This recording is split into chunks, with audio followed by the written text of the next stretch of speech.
Bonjour tout le monde, on est sur la chaîne du Tano. Je viens pour faire une petite review du WCQ de Besançon.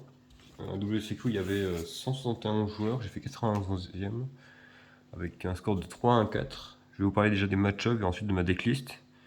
C'est une decklist auquel j'ai pas eu beaucoup de chance sur le total, mais que voilà, on va pouvoir analyser. Le premier match-up que j'ai eu, c'était Ninja. J'étais un peu préparé à Ninja. Le truc, c'est que, comme vous verrez dans la decklist, je joue certaines cartes assez spéciales qui font que je n'ai pas pu avoir accès à ça rapidement et que je n'ai pas voulu y avoir accès. Ce qui fait que j'ai perdu la première. J'ai première et la deuxième, je veux dire. Ensuite, je joue contre un Splite, c'était assez even. Mon deck était bien préparé pour Splite. Le truc, c'est que il a pu faire diapason en time et puis voilà, ça a été une win pour lui. Ensuite, j'ai joué contre Cyber Dragon. Bon, le mec était bien amusé, je lui ai pas fait de trucs un peu méchants. Finalement, j'ai gagné quand même, je lui ai mis 2-1. Ensuite, j'ai joué un miroir. Mon but c'était de jouer une certaine carte qui disait que j'allais pouvoir jouer au time. Le truc, c'est que j'avais pas de timer à côté de moi, donc j'ai pas pu faire ça. Ce qui a fait en soi que j'ai perdu la game. Enfin, on a fait une draw. Ensuite, j'ai joué contre un deck Traptrix Rika. Ça a été très très dur à faire. Le match a duré les 45 minutes, enfin les 40 minutes. Finalement, le Traptrix a gagné. Ensuite, j'ai joué contre un Exauceur, seul match-up que j'ai pas vraiment beaucoup travaillé. Je me suis fait battre la première, j'ai gagné la deuxième, il a gagné la troisième. On s'est dit avec lui qu'à la fin, en gros, le match-up de mon deck contre le sien, c'était juste celui qui gagnait l'idée, il gagnait la game.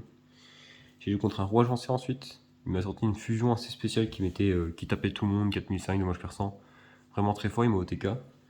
Et j'ai gagné les deux après. Et ensuite, j'ai joué contre un Edlich. Il faut savoir que moi, j'ai train beaucoup contre Edlich, donc je lui ai mis un 2-0 en 20 minutes. Donc on va pouvoir parler des cartes. Je jouais à 42. Je jouais à 42. Alors pour commencer, je jouais 3 Luber. Meilleure norme du deck. Permet d'aller tuto n'importe quelle magie piège marqué. Elle a un bon effet aussi dans le cimetière. C'est une negate. 3 tragédies. Vous allez voir avec Caracio, j'ai fait en sorte de maximiser le plus possible mon accès à fusion du marqué. Je veux pas mourir sur H. Donc tragédie vraiment très forte. Et quand on l'envoie au cimetière, ou banni, on peut tuto à Luber. Et on peut la bannir pour recycler une magie piège. 2 kits de Mercourrier. Alors du coup ça va dans le sens de maximiser les accès. Les kits c'est pas joué beaucoup de fois mais bon moi j'ai beaucoup aimé. Elle m'a bien servi à ce spé. J'ai pas résolu 100 fois son effet mais vraiment bonne carte. Bien entendu les 3 albaz.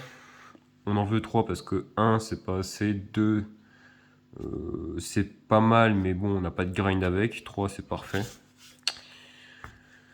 Je jouais Cartésia avec Ecclesia. Je joue pas Lubellion, parce que j'aime pas trop le play avec Lubellion. Par contre, le play avec Ecclesia, j'aime beaucoup. Et donc voilà, j'ai joué ce play là. Tant que les deux à la fin du tour elles se remontent, elles ont le même effet de se remonter quand il y a un fusion envoyé, ce qui est très fort. Un Albion, là on est sur le 9. Un Albion, un Ad Limitum, un Avnis. Albion, un upstart en main, peut se spé aussi, ça m'est déjà arrivé de le spé, contre le liche surtout. Ad libitum, je l'ai pas résolu une seule fois, parce que j'ai pas eu l'occasion, mais la carte est très forte pour recycler. Et Avnis, elle se défausse sur une ouverture marquée ou sur Bellion, ça fait Dragostapelia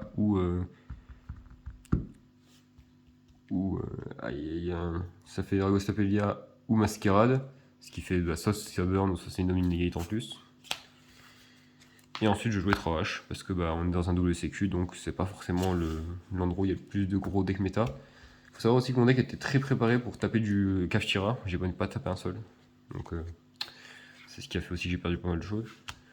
Un sarcophage doré parce qu'on peut envoyer Mercurier ou Tragédie et une invitation des ténèbres parce qu'on joue beaucoup de ténèbres. Il y a un duel où j'en ai résolu 3, c'était trop fort. Où j'ai ajouté 9 en main, franchement très fort. Pareil, toujours dans le but de maximiser le plus de fois la finale de marquer. 3 ouvertures pour SP à l'Uber. Que dire, la carte est trop forte. Hein. Défausse 1, SP 1, protège. La carte fait tout. 3 fusions du marqué. Voilà, la carte du deck. On a besoin de ça pour jouer. 3 déploiements. Déploiement très bon extender, permet de jouer sous Nibiru. Fait Cartésia très rapidement sans avoir la limite d'avoir un Albaz cimetière. Une perte, une marque en blanc, une marque en rouge. C'était un des premiers à jouer marqué en blanc. Les cartes sont trop fortes. Franchement, rien à redire dessus. Perte est trop forte parce qu'elle te permet de tuto. Et ensuite en piège, je jouais un bannissement, une épée, un châtiment. Les cartes sont trop fortes. Indépendamment, elle fait du grind game, elle negate, elle recycle, et elle fusion. Franchement très bien. Et puis c'est surtout un Monster Reborn, au-delà d'une fusion, c'est un Monster Reborn. Et 2 Evony parce que j'avais prévu de beaucoup jouer deuxième, parce que je perds souvent mes decks quand je suis en tournoi. Et c'est ce qui arrive beaucoup de fois. Ensuite pour l'extra, je jouais de Rinbourm, des Ratu classiques en vrai j'ai rien à dire, parce que Kashtira existe. De Mirror Jade, de Lubellion. Hop. Je joue aussi avec ça de Albion et les one-off en fusion Titanic Lad, Sprind, Grand Guignol. Franchement très situationnel, mais bon, pour moi, Albaz c'est un deck à toolbox, donc c'est pour ça que je joue ces cartes là. Une Muskerade, un Proskénion, une Chimère et une Dragostapelia. Bon, franchement, les cartes sont très sympas. Dragostapelia, c'est principalement parce que pour Lubellion et pour Albaz. Chimère m'a servi quelques fois, la carte est trop bien. Je la joué pas avant et my bad. Ensuite pour mon side c'est pas forcément difficile.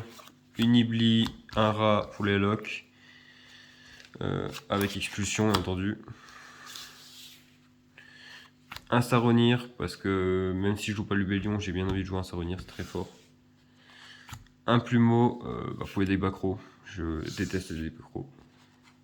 3 Moon parce que Kashtira. 3 Darkhold parce que Kashtira et Splite. Et pour finir, je jouais 3 barrières pour le miroir, mais aussi pour Splite. Et je jouais un Quertis parce que la carte est forte, même si c'est elle que je virerais si je virais une carte parce que elle m'a pas servi pendant le tournoi. Voilà. Qu'est-ce que je pourrais dire sur ce deck? Le deck sera beaucoup plus fort quand l'extension Cyberstorm Access sortira parce qu'il y aura la negate. Moi de mon côté, j'ai fait ce que j'avais à faire sur Alba, je pense, jusqu'à maintenant. J'ai exploité ce que je peux exploiter. Là, le truc, c'est que j'ai plus rien à apprendre du deck. Ou plutôt, j'ai plus rien à. J'ai plus envie d'apprendre quelque chose du deck si ça va concerner Lubellion. De mon côté, moi, je suis très content de l'avoir joué comme ça. C'est ce qui a fait que, au final, j'ai été très surprenant sur mes moves. Avni, c'est vraiment très cool. Franchement, la meilleure carte que j'ai pu rajouter au deck. Je jouais déjà à 42 parce que comme ça, avec le Cyberstorm Access, je jouerai à 42 de tous les cas. Puis voilà. Qu'est-ce que je peux dire? Voilà, d'autres. Je retourne sur PK, Phantom Knight. C'est le deck sur lequel beaucoup m'ont connu. Donc voilà. En tout cas, merci d'avoir suivi ça et on se retrouve une prochaine. J'ai beaucoup aimé ce tournoi. Les WSAQ sont vraiment des tournois intéressants. Et franchement, gros shout-out aux gens de Besançon. Ils ont été formidables. Voilà, allez, peace.